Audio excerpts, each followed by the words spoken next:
Hello friends, आज आहे गुरुवार आणि नेहमीप्रमाणे या गुरुवारी देखील आपण एक हेल्दी रेसिपी घेऊन आलेलो आहोत। आज आपण बनवणार आहोत फ्रूट केक। हा फ्रूट केक आपण बिना मैद्याचा आणि बिना साखरेचा बनवणार आहोत। आध्याला देखील हा केक खूप आवडला आहे।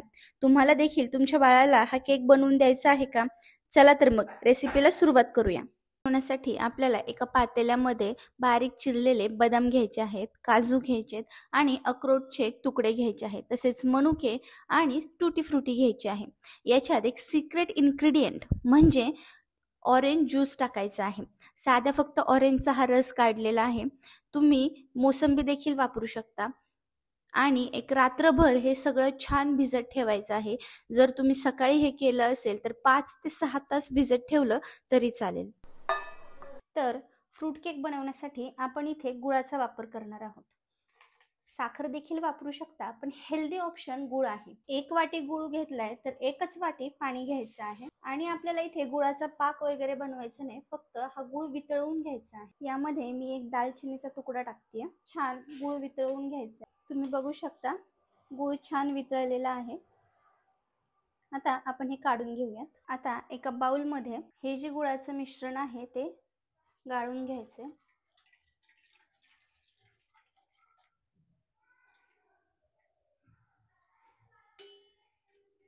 मध्ये आपल्याला वेलची पूड टाकायची आणि थोडीशी जायफळ पावडर। गूळ नॉर्मली थोडासा थंड व्हायला हवा आणि तूप। हे मिश्रण छान एकजीव करून घ्यायचे। आता यामध्ये जे रात्री आपण काजू, बदाम भिजत घातले होते, अक्रोड, ते सगळं टाकून घ्यायचे। हे सगळं टाकायचं आहे।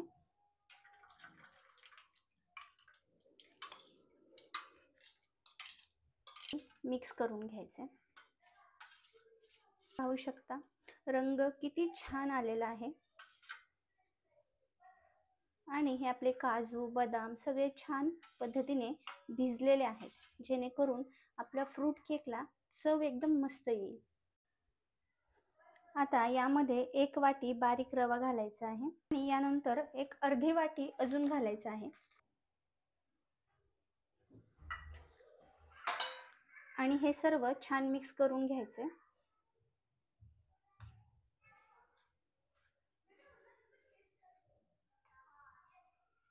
आता हे मिश्रण अर्धा तासासाठी ठेवून द्यायचे। अर्ध्या तासात आपला रवा छान फुलतो। अर्धा तास झालेला आहे।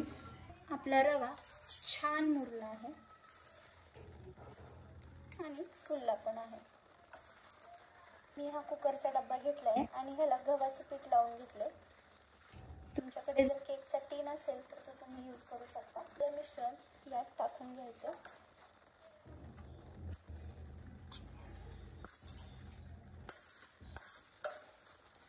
छान सेट करायचं आहे। हे सगळं टॅप करायचं आहे।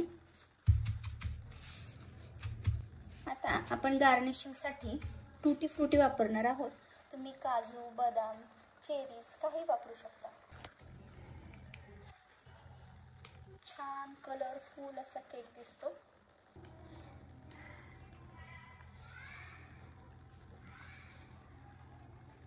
आपण या केकमध्ये अजिबात मैदा वापरलेला नाही, त्यामुळे खूप हेल्दी हा केक बनतो। तुम्ही तुमच्या बाळाला देऊ शकता। जर तुमच्या बाळाचं वय 1 ते 1.5 वर्षाच्या वरील असेल तर बिनधास्त हा केक तुम्ही बाळाला देऊ शकता। छान बेक करायच्या आधीच पहा केक किती सुरेख दिसत आहे। इथे मी एक पातेलं घेतलेलं आहे। हे पातेलं मी नॉर्मली केक बेक करण्यासाठीच वापरते, त्यामुळे हे असं झालेलं आहे। तुम्ही कढई देखील घेऊ शकता। खाली मीठ टाकायचं आहे। यामध्ये एक स्टँड ठेवायचं आहे आणि 5 मिनिट झाकण ठेवून प्रीहीट करून घ्यायचं आहे। आता आपण हे झाकण उघडायचं। हे प्रीहीट झालेलं आहे। एक खूप महत्त्वाचा इन्ग्रेडियंट आपल्याकडनं राहिला तो म्हणजे बेकिंग पावडर।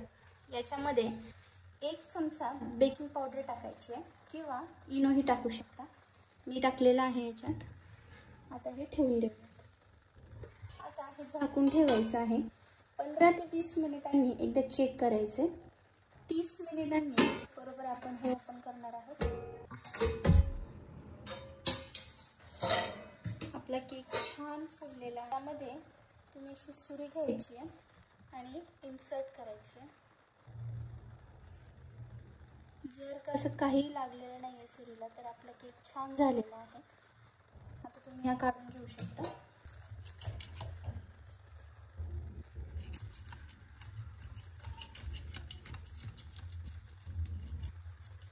असा फोल्ड करून घ्यायचा.